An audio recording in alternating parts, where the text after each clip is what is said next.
नमस्कार, मैं साक्षी शिवा और आप देख रहे हैं प्रभात खबर। इस वक्त मैं मौजूद हूँ डॉक्टर रोहिणी के साथ। डॉक्टर रोहिणी पटना यूनिवर्सिटी के बीएन कॉलेज में असिस्टेंट प्रोफेसर है। इसके साथ ही इन्होंने ब्यूटी पेजेंट का खिताब जीता है। आपको बता दूँ कि इन्होंने मॉडलिंग किया और उसके बाद मिसेस बिहार बनी है, मिसेस बिहार का खिताब जीता है। तो हम आज के इस वीडियो में बात करेंगे डॉक्टर रोहिणी से। मैं सहरसा की हूँ और सबसे पहले मैं आपका धन्यवाद करना चाहूँगी कि आप यहाँ आए। और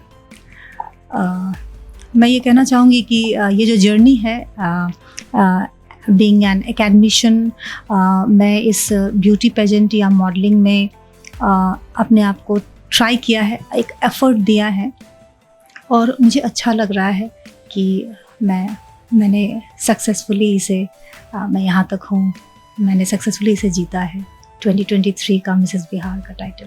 तो जैसे आपने ये खिताब जीता, तो इसके बाद अब आगे का आपका प्लान क्या है? आप इसमें ब्यूटी पेजेंट में और आगे भी जाना चाहती है और आगे भी क्या किसी कंपटीशन में पार्ट लेना चाहती है? तो डेफिनेटली मैं सबसे पहले तो बिहार को रिप्रेजेंट करना चाहूँगी इंडिया लेवल पर।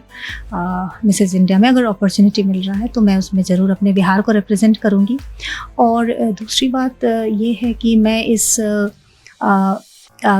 खिताब को जीतने के बाद चैलेंजिंग है, जर्नी अभी आगे है, मैंने प्लान किया है जिसमें मैं जो महिलाएं हैं, जो वुमेन कम्युनिटी है, उसके लिए मैं हेल्थ और हाइजीन पर काम करना चाहूँगी। कैसे मन में आया कि ये करना है मुझे? मेरे हिसाब से बहुत लोगों का शौक़ होता है और ऑब्वियसली मैं भी इंसान हूँ, तो किसका शौक़ नहीं होगा ये करना। और आप जैसे बच्चों को पढ़ाती हैं तो उस बारे में भी कुछ बताएं कि आपसे बच्चे कैसे प्रेरणा ले सकते हैं आगे बढ़ने के लिए? बच्चे बिल्कुल प्रेरणा ले सकते हैं। एकेडमिक्स में भी मैं लिटरेचर पढ़ाती हूँ, इंग्लिश लिटरेचर, अंग्रेजी साहित्य। पढ़ाने के साथ साथ इस चीज़ से भी शायद बच्चों को इंस्पायर कर सकूँ कि, और स्पेशली गर्ल्स को जो स्टूडेंट हैं, कि आप दोनों चीज़ों को साथ लेकर चल सकते हैं। बहुत सारी आपके पास अपॉर्चुनिटीज़ है, आप यूटिलाइज़ कर सकते हैं। कॉन्फिडेंस, मोटिवेशन, ये सारी चीज़ें हैं, स्किल्स, आप उस पर काम कर सकते हैं और अपने आप को प्रेजेंट कर सकते हैं। आपका रिसर्च पेपर क्या रहा है? मतलब आपने किस चीज़ में मेरा रिसर्च पेपर जेंडर और फेमिनिज़म पर रहा है, रेस एंड जेंडर इश्यूज़ पर रहा है। मैं फेमिनिज़म पर भी मेरा काफ़ी इंक्लिनेशन है, मुझे अच्छा लगता है। जेंडर डिस्क्रिमिनेशन जो शब्द है ये एम्बिगुअस, आई मीन कॉम्प्लिकेटेड है, इसलिए कि हम लोग फ़र्क कर लेते हैं। अगर ख़ास करके माँ हो या फिर पापा हो या मम्मी हो या कोई भी, सबसे पहले हम लोग घर परिवार से ही इस टैबू को उठाते हैं। हम लोग फ़र्क करते हैं कि ये बेटा है और ये बेटी है, या फिर कभी ऐसा देखते हैं कि एक बेटी हुई, 2 हुई, 3, मतलब एक चलता है कि एक बेटा होना चाहिए। तो ये डिस्क्रिमिनेशन यही है और ये रुकना चाहिए, ये ख़त्म होना चाहिए। जेंडर डिस्क्रिमिनेशन को कैसे ख़त्म किया जा सकता है? एजुकेशन ही, आप शिक्षा को आप ले सकते हैं। जब लड़कियां, आप हैं यहाँ, हम हैं यहाँ, आप समझ सकती हैं, ये सबसे बेहतरीन उदाहरण है, एग्जाम्पल है। अच्छा, कई लोगों का मानना होता है कि ब्यूटी पेजेंट को जीतने के लिए खूबसूरती बहुत इंपॉर्टेंट होती है, तो आपका क्या मानना है?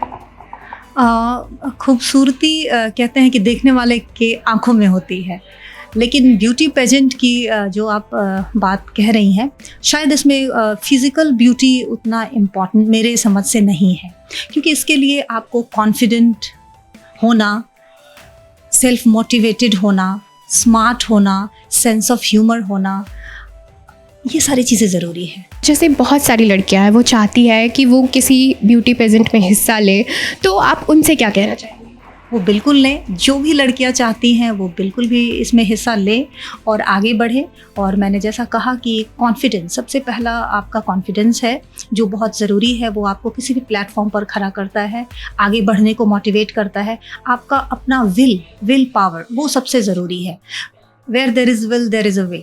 तो आप उस विल को इस्तेमाल करें और उसके साथ आप आगे बढ़ें, तो ब्यूटी पेजेंट की आप दुनिया के किसी भी हर्डल को, किसी भी ग्लास सीलिंग को आप ब्रेक कर सकते हैं। आपने कैसे पार्टिसिपेट किया और क्या स्टेप्स है, थोड़ा आप हमारे दर्शकों को बताएं। इसमें मैंने जो पार्टिसिपेट किया है, तो उसमें सबसे पहले तो कुछ क्लासेस हैं जो इसमें प्रोवाइड किए जाते हैं, जिसमें ग्रूमिंग कुछ क्लासेस हैं, सेशंस हैं। 6 दिनों का सेशन है जिसको मैंने अटेंड किया, सीखा।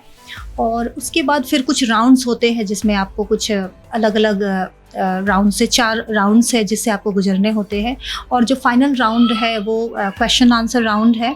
और क्वेश्चन आंसर्स राउंड को आप जवाब देते हैं तो फिर आपको एलिमिनेशन के बेसिस पर आपको लास्ट 5 जो है सेलेक्ट होकर फिर लास्ट 3 और फिर उसके बाद विनर को अनाउंस किया जाता है। ब्यूटी पेजेंट में क्या क्या होता है, मतलब क्या सिर्फ रैंप वॉक करना होता है या और क्या चीज़ें होती हैं? Ramp walk it was just a part of this beauty pageant, लेकिन उसके अलावा भी बहुत सारी चीज़ें हैं जो आपको लर्न करना पड़ता है, जिसमें मैंने कहा आपको कैसे खड़े होते हैं, कैसे चलते हैं, कैसे जवाब देते हैं, कैसे आंसर करते हैं, और भी बहुत सारी चीज़ें हैं जो मैंने सीखा है। आपका कोई भी स्किल हो जो आप वहाँ पर दिखा सकें तो उससे काम होता है। ज़रूरी नहीं कि आपको इसके लिए डांसिंग ही आना चाहिए। आप एक टीचर हैं और आप बुक्स भी लिखती हैं, तो आप अपनी बुक्स के बारे में कुछ बताएं। मैं अभी बुक लिख भी रही हूँ। अभी मैं एक एडिट कर रही हूँ, short history of African literature.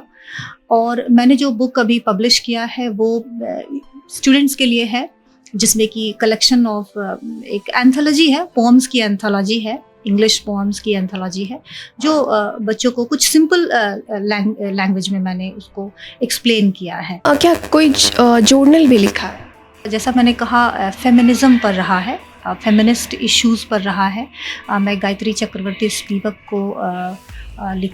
को मैंने मेंशन किया है, एलन शॉल्टर को मेंशन किया है, बहुत सारी फेमिनिस्ट हैं। मैंने वर्जीनिया वुल्फ को मेंशन किया है, जो अपनी non fiction a room of one's own के लिए बहुत फेमस हैं। तो इस तरीके के सब्जेक्ट्स को मैंने सीन को मैंने ज़्यादा।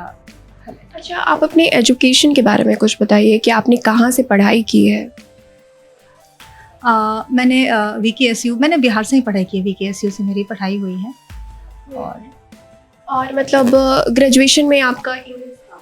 जी, ग्रेजुएशन में मेरा इंग्लिश रहा है, PG में भी इंग्लिश रहा है। मैंने Patna University pre PhD test भी क्वालिफाई किया है, लेकिन मैंने आगे PhD जो मेरा रिसर्च है वो भी मैंने ये जेंडर और इस पर रेस इश्यूज़ पर ही किया है। तो अपनी PhD कहाँ से किया? ये मैंने वीर कुंवर सिंह से किया, VKSU से। ये कहाँ पर? ये आरा में है। और इसके अलावा बेंगलोर के बारे में आप कुछ बताइए। हाँ जी, इसके बाद मैंने PhD से पहले मैंने ये एग्ज़ाम क्वालिफाई किया UGC का। मैं बेंगलोर में मैंने इसका एग्ज़ाम दिया। ये स्टेट एलिजिबिलिटी टेस्ट है असिस्टेंट प्रोफेसर के लिए, जो मैंने क्वालिफाई किया है 2016 में। आप क्या पॉलिटिक्स में जाना चाहेंगी या मूवीज़ में जाना चाहेंगी, तो कहाँ जाना चाहेंगी? अब ये तो देखते हैं कि क्या अपॉर्चुनिटीज़ हैं, उस हिसाब से मैं उसका प्लान करती हूँ। आपका इंटरेस्ट? मेरा इंटरेस्ट सभी चीज़ों में जो भी चीज़ें हैं, मुझे हर काम को करने में बहुत अच्छा लगता है, मुझे मज़ा आता है। अच्छा, आखिरी सवाल हमारा ये रहेगा कि आप लड़कियों को क्या मैसेज देना चाहेंगी? लड़कियां हमेशा से अच्छा करती रही हैं और अभी भी कर रही हैं और आगे और भी अच्छा करेंगी। वो लड़कों से आगे तो नहीं बढ़ेंगी लेकिन बराबर में काम करेंगी तो यही है कि उनके पैरेलल काम करना है। और लड़कियों के लिए बस एक लाइन है, rule the world girls. Thank you so much. आपकी बेटी ने कंपटीशन जीता है, वो मिसेस बिहार बनी है, तो आपको कैसा लग रहा है? बहुत अच्छा लग रहा है, अच्छा लग रहा है। और जैसे आप लड़कियों को क्या कहना चाहेंगी, जो भी बिहार की लड़कियां हैं जो आगे बढ़ना चाहती हैं, आप उन्हें क्या? कभी कोई कम या ज़्यादा नहीं होता है, उसका जो है क्या कहते हैं, मतलब क्षमता बढ़ाते उसको रहना चाहिए, आगे बढ़ने की कोशिश करते रहना चाहिए और सफलता प्राप्त करनी चाहिए। फिलहाल इस वीडियो में इतना ही। आज के इस वीडियो में हमने बात की डॉक्टर रोहिणी से। डॉक्टर रोहिणी ने हमें बताया कि एक लड़की कैसे आगे बढ़ सकती है और वो डेफिनेटली समाज में लड़कियों के लिए एक प्रेरणा स्रोत है। तो फिलहाल इस वीडियो में इतना ही। आप राज्य की तमाम खबरों के लिए देखते रहे प्रभात खबर बिहार। प्रभातखबर.com, विश्वास वही, रफ्तार नहीं।